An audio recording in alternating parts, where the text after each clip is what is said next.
Just imagine for a moment that you or your friend go to a really beautiful spot in the world for vacation. What type of picture do most people come back with? When I see pictures from my friends, sometimes the pictures look like this. And these are some of the most beautiful spots in the world. And at the same time, when I see pictures from other photographers, I've seen pictures that look like this. So what's the difference? Why is it that two people go to the same spot and the pictures look so different? So let me tell you, it's not your camera. Amateurs and photo enthusiasts, they're always looking for the next best camera. What camera should I get? What lens should I have? Is there a magic setting that will help me get that shot?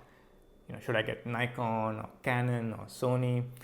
These are all the questions they're asking. Should I have Wi-Fi in my camera? And all of these are good, but let me tell you that there is a magic setting, and that is light. And that's going to make the biggest difference in your photography.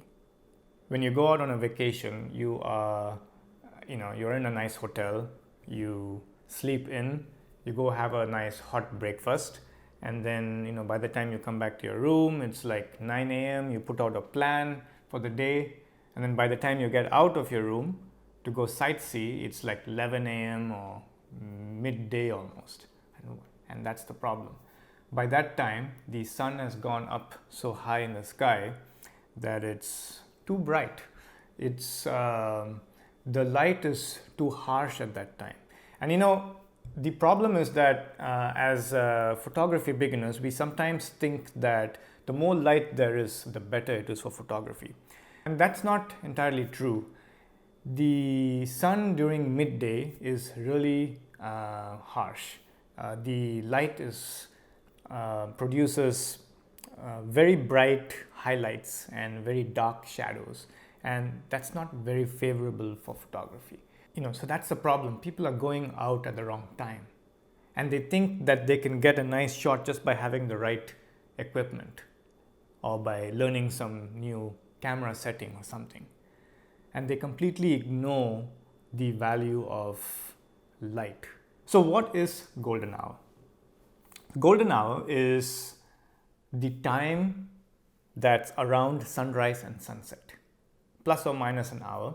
And during this time, the light is really soft and very favorable for landscapes and also for other types of photography. Remember, we talked about how the camera needs light to create pictures. So if there is no light, there is no picture, right? So just think of it this way. No light, no picture. Bad light, bad picture. Good light, good picture, or possibly good picture. So that's the equation, right? Light is something that amateurs don't pay enough attention to. And I want you to start paying more attention to light. See, when you shoot at the right time of the day, you're letting nature do most of the work for you. At golden hour, the light is really soft. You'll see those pink and red colors in the sky. And in general, you'll see the full spectrum of colors come to life. Everything looks vibrant, and it's really and you'll see some of those golden hues, which is why it's called golden hour. And sometimes it's red and pink. It just depends on the day. But at that time, all the colors of life just come to life.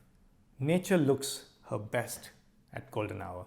And you want to take advantage of that in your photography. And not only is golden hour a really good time for photography, but for most photographers, that's the only time that they will choose to shoot, especially for landscape pictures. Okay, so one thing to keep in mind is that when you are shooting at golden hour,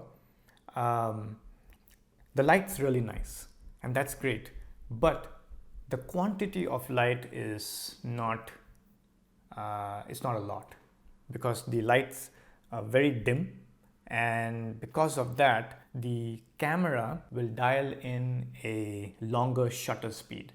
So We're going to talk about shutter speed and all of that later in ShotClass in more detail. But essentially what that means is that the camera is going to be open for a much longer time, 4 to 5 seconds maybe. And so what that means for your shot is that while you're holding your camera, you are capturing everything that's going on while it's still open. And if there's any camera shake or micro movements, you are going to make a blurry picture. So if you are shooting pictures at golden hour, I would suggest that you use a tripod. Another thing to keep in mind is that when I say you should shoot at golden hour, I don't mean that you have to include the sun in your frame. If your composition calls for that, then that's fine, it's great. But the light is so nice at that time and it's just favorable for photography. And it has nothing to do with the sun per se. Whatever you shoot is going to look nicer at that time. So if you really want to bring in those vibrant, rich red and pink hues and goldenish colors in your pictures, choose to shoot at sunrise and sunset. And you'll see what kind of difference that makes to your photography. A lot of the time we get so caught up in gear, camera, lenses, settings, we forget the fundamentals of photography. Light is what makes the biggest difference to your shots. Start factoring in light into your shots and then see what kind of difference that makes to your photography. Okay, I'll see you in the next lesson.